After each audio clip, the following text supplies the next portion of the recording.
Okay, here goes my leadership journey. First off, accept that you have influence.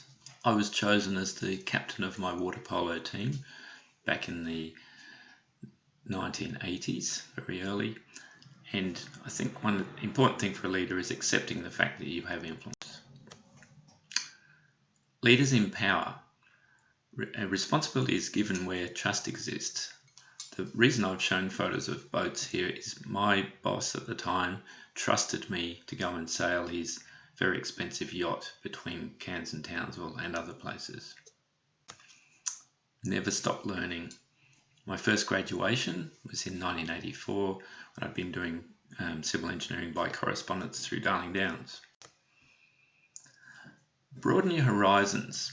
I think it's very important to go out and see what's beyond your backyard. The more you know about the world and how different it is, the better a leader you can be. This is me in the Piazza San Marco in 1984. Work out what you're good at. So in my case, I tried being my own boss when I got back from overseas. I ran a building business with a few friends. That's me helping pour concrete. And I did a lot of the subby work. It was great fun, but I didn't make much money, and I realized I was not very good at being my own boss. A leader's not always a boss or manager. When I went to teaching for the first time in the 1990s, I pushed the boundaries. This photo shows me with my first group of teachers down at Gold Coast Institute of TAFE.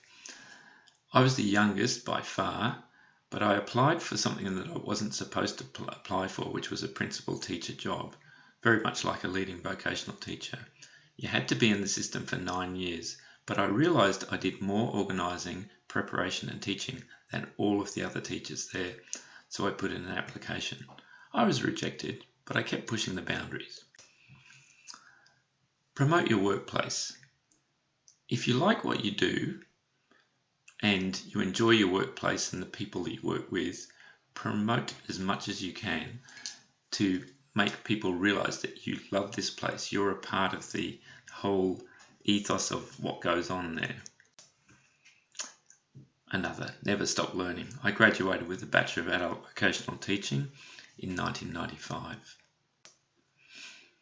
You can be threatened by very talented people, or you can embrace them. It's a really interesting phenomenon, and I see so many people who are threatened by people who seem to be better than they are. I prefer the latter, and I like to engage people who can do my job better than I can. In this particular case, I've shown a photo of me with Jonathan Todd, who some people may know. I always believed he was much better at my job than I was, and he worked with me, and there's the rub. He worked with me, not for me. Shake things up. This photograph shows a professional development activity. My whole idea here was to give people an experience and not just make it about things that were to do with the mechanics of the business. Give them experience that they remember, they enjoyed. In this case, I just happened to have the same number of males and females working in my teams. Surround yourself with capable people. If you look after the people, the dynamics, then they'll look after your business. In this case, I've shown a photograph of me surrounded, when I left the Gold Coast Institute of TAFE, with my bevy of administrative people who were wonderful. They worked with me to keep a successful business going, and it was very successful. I keep in contact with most of those women right now through Facebook, more than 12 years later. Never stop learning. I continued on with my studies and got a master's degree in educational leadership and management. The leadership of that master's degree doesn't make you a leader.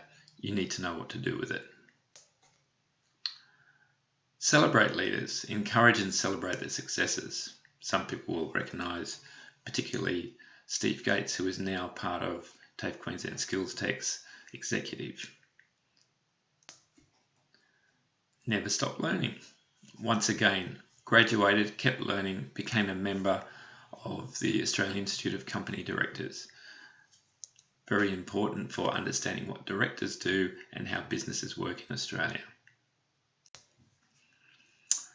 Another celebration of success. At the end of the year, get your people together and make sure you do something special to go, yeah, we did pretty well this year.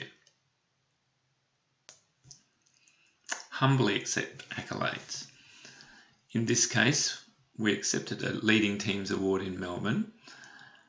The important thing about this was it was nothing about being the best. It was about being recognised by leading teams as being an organisation who had strived to improve and really work the team from the executive, and there's 4 members of our executive there with Tim Ferguson, but mostly important, humbly accept, if people say you're good, accept the fact that they've recognised it. Do things differently. I always try and do things differently to shake things up. In this case, there's a photograph of a meeting that we're having. It was a walking meeting in 2016, and the important thing about this is the relationships that are built in a walking meeting are very different to sitting around a table going through minutes. In 2017, we had a professional development day. The important part about this was we were empowering people to solve problems all by themselves. I think the photograph shows trying to resolve this and stopping this tower falling down. But the most important thing is if you empower people, they feel that they're a part of the machinery as opposed to subservient to the leader. Work on relationships. I think I've emphasised here that relationships are very important. In this case, Alex Hill's Industry Day. I like this photograph because it shows that these people accept me as one of them. I work with them, I talk to them, and they're wonderful people. Keep celebrating success.